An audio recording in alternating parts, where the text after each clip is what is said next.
What's going on, baseball fans? How you doing? So the Seattle Mariners have finally made the playoffs. I'm going to talk about why it took this long for the Mariners to make the playoffs. Let's go talk about it. Reason number one, many free agent signings have not worked out. Mariners fans, I know you love some Bill Bavasi. Oh my goodness, I'm completely kidding. So many signings that he made just did not work out. Let's take a look at a few of them, shall we? Adrian Beltre, this was a big one. He was really good with the Dodgers before he ended up signing with the Mariners. You know, he wasn't bad with the Mariners necessarily. Hit 266 over 5 years, but the 317 on base is no bueno. 442 slugging, no bueno. He was not the same impactful player that he was with the Dodgers in 04. Remember, he had an extremely good season that year, finished second in MVP voting, hit 334 with a 388 on base, a 629 slugging, led the major leagues in home runs with 48. Very good, but with the Mariners, just didn't hit the same. Carlos Silva. Let's take a look at Mr. Carlos Silva. You know, when he signed the deal that he got, I believe it was a $48 million deal. I'm thinking, like, what the? Carlos Silva, why is this guy getting so much money? Now, with the Twins, he was a mid-rotation, fourth, fifth starter kind of a guy. He was definitely, in my opinion, not worth $12 million a season. With Minnesota in 2007, he was pretty average overall. He had a 4.24 FIP, a 4.19 ERA. He's getting 4 strikeouts per 9. I don't know. To me, the projections did not look very good for Carlos Silva. And with the Mariners, his 2 seasons, he was absolutely awful. How about Richie Sexson? I did love me some Richie Sexson, man, when he was with the Brewers. This guy was just killing it. 2002, 2003, he was awesome with the Diamondbacks. In 2004, not as good in 2004, but those couple of years with the Brewers, man, he was really good. And actually, his first couple of seasons with the Mariners, not too bad at all, but he was striking out a lot, led the American League in strikeouts in 05 with 167. But overall, he was hitting for power in those first couple of seasons, but after that, he really dropped off, ended up charging the mound in 2008, got suspended, got released, went to the Yankees, flamed out. Just overall, you know, the Richie Sexson signing, it was good the first couple of years, but just really tailed off. Jeff Weaver. How about Jeff Weaver? Oh my, this was a head scratcher for me. Now, in 2006 with the Cardinals, he definitely stepped up in that postseason. Absolutely fantastic in that postseason. That is what got him a contract. But if you go to his numbers in the regular season in 2006, a 5.72 FIP, a 5.18 ERA, the fact that he was able to help lead the Cardinals to a World Series championship that year, that's just crazy because these numbers are just god-awful. And with the Mariners, he was just really bad. A 6.20 ERA in 07. 5.07 FIP. I don't know, man. How about Jared Washburn? I remember me some Jared Washburn, David Ortiz hitting the home run off him in the playoffs in 04. But Jared Washburn, similar story. He was okay. He wasn't amazing by any means. 2002, he finished top 5 in Cy Young voting. But the next couple of years, he was kind of just, whatever. But in 2005, he had a 3.20 ERA, but the FIP was a 4.35. Now, FIP back then was not really a big number that you were looking at when it came to analytics. ERA really was the big number at that time.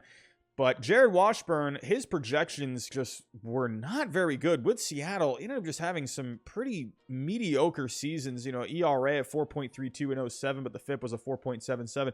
He wasn't anything transcending with the Mariners. So these Bill Bavasi signings, sure, maybe on paper they looked pretty fun at the time, but none of them worked out. How about Jack Zarenzek? He ended up taking over for Bill Bavasi. Zarenzek, I feel like he fared a little better when it came to moves. Robinson Cano was the big one, though. Robinson Cano, he actually, when you go back to his first few seasons with the Mariners, he made the All-Star game 3 separate times. He was pretty good. And then in the end, they ended up just trading him away, going to the Mets. And now, Robinson Cano, I don't even know what the heck he's doing now. But in the end, and then he had, the suspension, for the PEDs. So Robinson Cano, man, in the end, they just spent so much money on the guy. I just feel like they didn't really focus on other aspects of the team where they could have used that money to, upgrade other, starting pitching, maybe some bullpen, maybe some other players for the offense. And then you also had Chone Figgins. This was another one that Zarenzek got. Chone Figgins, he was an exciting player when he was with the Angels. Actually, in 2009, he was really good, finished top 10 in MVP. He had where was it here? He had 42 stolen bases, hit 298 with a 395 on base. Not really a power guy, but a top of the order kind of a guy. But with Seattle, never really got it together. So there were just a lot of free agent signings that just did not work out for the Mariners. You could have used that money for, just better pieces that could have really helped your team in a much better way than these players did. In the end, Bill Bavasi had a 460 win percentage during his tenure. 2008 ended up just having another terrible season, and then Zarenzik a 460 win percentage. They both had pretty much the same exact win percentage if you don't count 2008.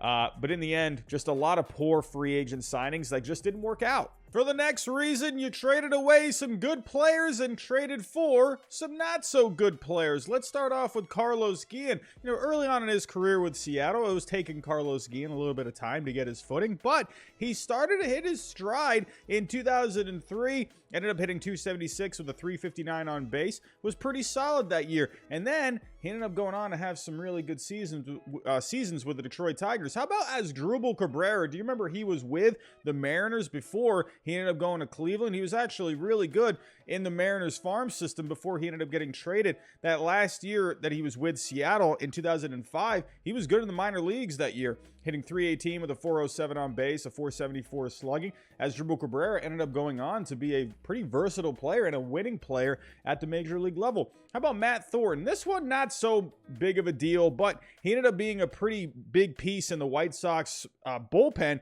He wasn't very good with the Mariners. He was getting a decent amount of strikeouts, but in the end, he just wasn't doing all that much for the Mariners. But then he ended up going to the White Sox and ended up being a key piece in that bullpen. Remember when they had Cliff Lee? Now, I don't think it's a bad thing that they traded Cliff Lee. There was really no reason to hang on to him, but it's what they brought back in Justin Smoak. I mean, this guy was a power hitting first baseman at the time, and out of that trade, he was the big piece in there. But with Seattle, he just didn't really do anything. He was hitting for some power, but he wasn't really doing all that much.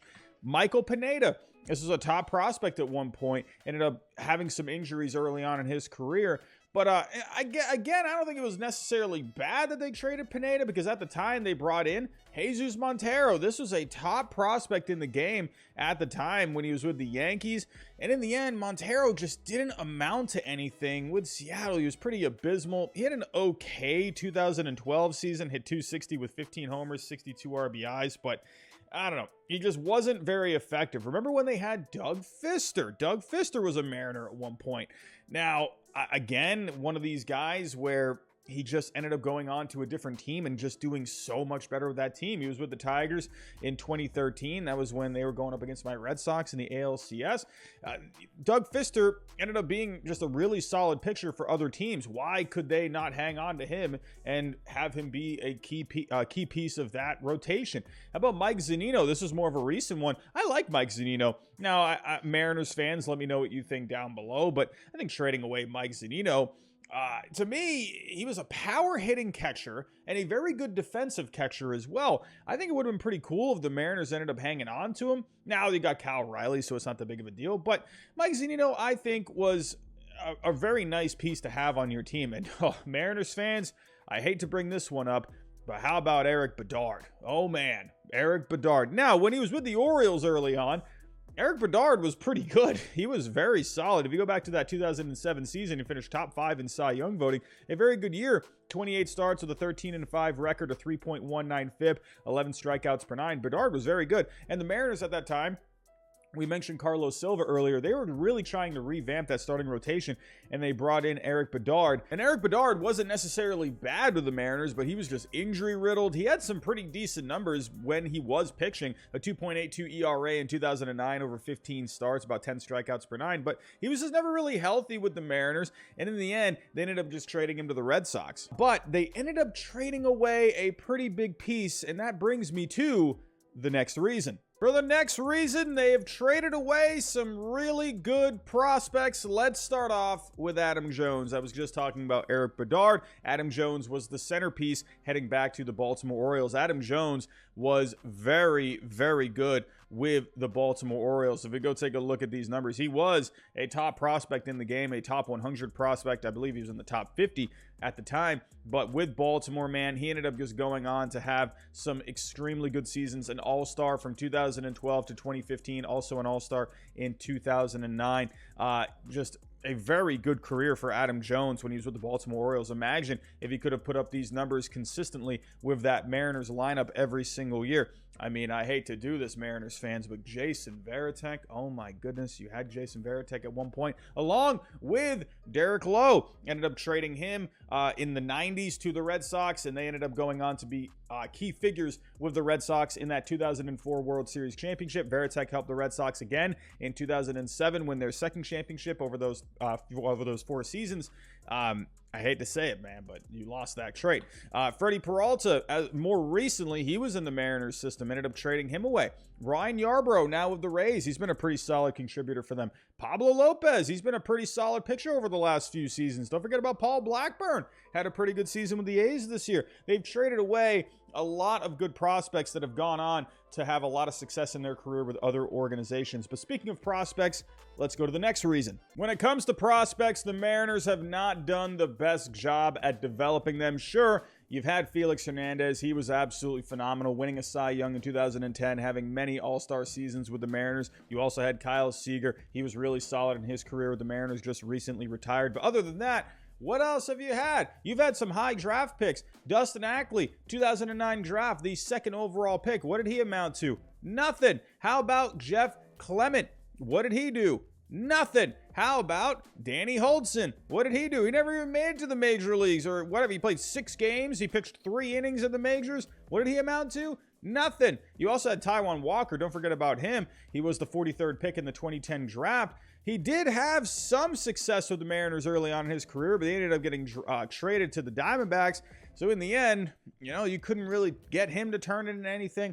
But now, when you look at what the Mariners are doing these days, they are doing a lot better at player development. Jerry DiPoto, he's been doing a great job with the drafting, with the international free agent signing, bringing in Julio Rodriguez. That is the big one. But you've had some other guys too. Cal Riley just had the walk-off homer the other night to help get them to the playoffs. So Cal Riley, he's been a success. You've had Logan Gilbert, George Kirby in the rotation this year. These guys have been absolutely fantastic. You got Festa and Murphy, who are homegrown talent with the Mariners. They've been doing a good job in that bullpen. The Mariners, they're just doing better now. And Jerry DiPoto, he has been the guy to really turn things around in that organization. Sure, he's made a couple of moves, haven't really quite worked out, but he's made many more hits than misses. The Mariners, it's great to see them back in the playoffs. I'm excited to see what they can do, especially when you got, a really solid team here. You got some, and don't forget about, you traded for Jared Kelenic too. He's finally starting to hit his stride as well. But they've made some good moves over the last few years. You brought in Jesse Winker, Eugenio Suarez during the offseason. You got guys like J.P. Crawford and Ty France you brought over in trades.